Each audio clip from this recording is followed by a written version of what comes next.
Hello friends, this is DSR with morning news. First headlines. Operation Tilak India Day. Asia cup సత్తా చాటిన Hyderabadi Tilak Varma. 69 not out. నిన్న Bharat Pakistan Asia cup ఫైనల్లో పాకిస్తాన్ను చిత్తుగా ఓడించింది.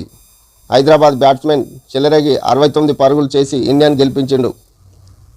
పాకిస్తాన్ను మట్టి కల్పించింది.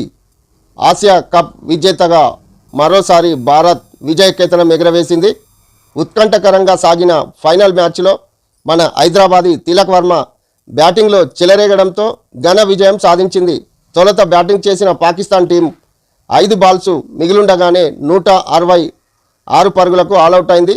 బౌలింగ్లో కుల్దీప్ యాదవ్ 4 వికెట్లు తీయగా అక్షర్ పటేల్, వరుణ్ చక్రవర్తి, బూమ్రా తలా 2 వికెట్లు పడగొట్టారు. బరిలోకి దిగిన టీమిండియా 20 రన్స్కే కీలకమైన అభిషేక్ వర్మ 5, కెప్టెన్ సూర్యకుమార్ యాదవ్ 1, శుభం గిల్ 12 వికెట్లను కోల్పోయి. Hello friends, this is DSR with morning news. First headlines. Operation Tilak India Day. Asia cup సత్తా చాటిన హైదరాబాదీ తిలక్ వర్మ. 69 నాట్అవుట్. నిన్న భారత్ పాకిస్తాన్ ఆసియా కప్ ఫైనల్లో పాకిస్తాన్ను చిత్తుగా ఓడించింది. హైదరాబాద్ బ్యాట్స్మెన్ చెలరేగి 69 పరుగులు చేసి ఇండియాను గెలిపించిండు.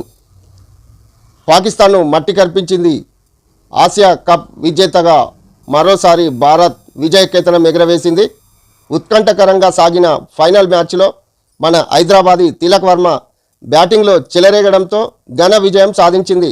తొలుత బ్యాటింగ్ చేసిన పాకిస్తాన్ టీం 5 బాల్స్ మిగిలుండగానే 166 పరుగులకు ఆలౌట్ అయింది. బౌలింగ్లో కుల్దీప్ యాదవ్ 4 వికెట్లు తీయగా అక్షర్ పటేల్, వరుణ్ చక్రవర్తి, బూమ్రా తలా 2 వికెట్లు పడగొట్టారు. బరిలోకి దిగిన టీమిండియా 20 రన్స్కే కీలకమైన అభిషేక్ వర్మ 5, కెప్టెన్ సూర్యకుమార్ యాదవ్ 1, శుభం గిల్ 12 వికెట్లను కోల్పోయి.